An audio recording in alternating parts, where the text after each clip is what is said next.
বাংলাদেশের কঠিন এক বাস্তবতা, যে ঘটনাটি অতীতের সাথে মিলে যায়। এক সময় ছিল এক বিশাল অরণ্য, নাম তার নীরব বন।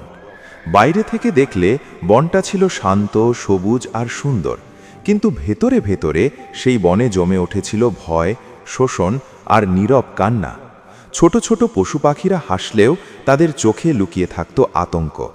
এই অরণ্যে বাস করত এক ভয়ঙ্কর দানব, তার নাম শীতল। সে চিৎকার করত না, রাগ দেখাত না, বরং খুব ঠান্ডা মাথায় মিষ্টি কথায় ধীরে ধীরে সবাইকে নিজের ফাঁদে ফেলত। মিষ্টি কথার ফাঁদ। শীতল প্রথমে নিজেকে পরিচয় দিত একজন রক্ষক হিসাবে। আমি তোমাদের বন্ধু, সে বলতো। এই বনে অনেক শত্রু আছে, আমি না থাকলে তোমরা নিরাপদ নও। খরগোশকে সে বলতো, তোমার বাচ্চাদের কেউ ক্ষতি করলে আমি দেখব। পাখিদের বলতো, তোমাদের বাসা আমি পাহারা দেব। বিশ্বাস অর্জনের জন্য সে মাঝে মাঝে ছোটখাটো উপকারও করত। এতে সবাই ভাবত দানব হলেও লোকটা খারাপ না। ধোঁকাবাজির শুরু। কিছুদিন পর আসল রূপ বেরোতে লাগলো। যাকে সে রক্ষা করার কথা বলেছিল তাকেই সে ভয় দেখাত।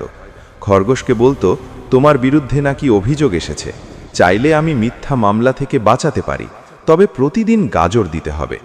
পাখিদের বলতো, আজকাল বনে গুপ্তচর বেড়েছে, আমাকে খবর না দিলে তোমাদের বাসা ভেঙে যাবে। এভাবে সে চালাকি, ধোঁকাবাজি আর মিথ্যা অভিযোগ দিয়ে সবাইকে বাধ্য করত। চাঁদাবাজির রাজত্ব। দিন দিন শীতল নিজের আইন চালু করল। ফল তুলতে গেলে ট্যাক্স, জল খেতে গেলে ফি, এমনকি শান্তিতে বাঁচতেও চাঁদা। যে দিতে পারত না তাকে লাঞ্ছিত করা হতো। কাঠবিড়ালিকে সে সবার সামনে অপমান করে বলতো, তুমি চোর, আমি না থাকলে তোমাকে জেলে পাঠাতাম। অথচ সেই চুরির গল্প ছিল সম্পূর্ণ বানানো। নীরবতার ভয়। সবাই জানতো শীতল অন্যায় করছে, কিন্তু কেউ কথা বলতো না, কারণ সে বলতো, আমার সাথে থাকলে নিরাপদ, আমার বিরুদ্ধে গেলে শেষ।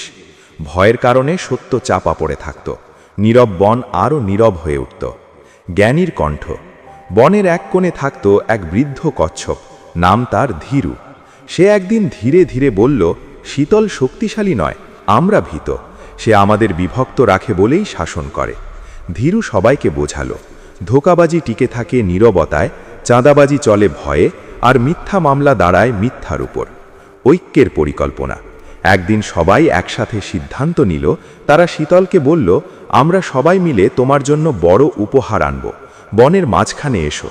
লোভে পড়ে শীতল এলো, কিন্তু সেখানে এসে দেখল কেউ ভীত নয়, সবাই একসাথে দাঁড়িয়ে, সত্যের মুখোমুখি। ধীরু কচ্ছপ সামনে এগিয়ে এসে বলল, আজ আর কোনো ভয় নেই। তুমি আমাদের কাছ থেকে চাঁদা নিয়েছ, মিথ্যা মামলা দিয়েছ, চালাকি আর ধোঁকায় শাসন করেছ। এক এক করে সবাই নিজের কষ্ট বলল। সত্যের ভারে শীতলের কণ্ঠ কেঁপে উঠল। পতন। যেখানে ভয় শেষ, সেখানেই শোষকের পতন। শীতল বুঝল, একসাথে থাকা প্রাণীদের সে আর ঠকাতে পারবে না। লজ্জা আর ভয়ে সে নীরব বন ছেড়ে পালিয়ে গেল। গল্পটি থেকে শিক্ষা। ধীরু কচ্ছপ শেষ কথা বলল, সবচেয়ে ভয়ঙ্কর দানব তারা, যারা ঠান্ডা মাথায় মিষ্টি কথায় অন্যায় করে। ঐক্যই অন্যায়ের সবচেয়ে বড় শত্রু। নীরব বন আবার প্রাণ ফিরে পেল।